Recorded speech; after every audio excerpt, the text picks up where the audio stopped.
Hey guys, welcome back to another tutorial video of Tech It Simple. In this video, I'm going to show you how to recover your account in Zoho Mail. So without any further ado, let's dive right into this exciting video. Now, to do that, you firstly have to open your Zoho Mail application. After opening the application, simply enter your email address here. Now, after entering the email address, click on this Next button.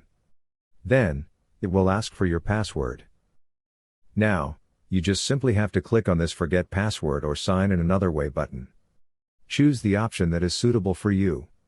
I'm selecting this Sign in Another Way button here. Now, you can ask for the verification code into your phone number or email address. Just simply select the option that is suitable for you.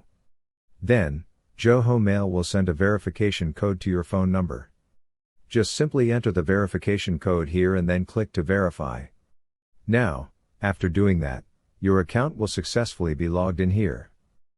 After doing this, your account will successfully be recovered into your Zoho Mail.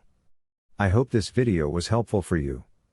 If yes, don't forget to like, share, and subscribe to the channel to never miss another update. Thank you for watching the video.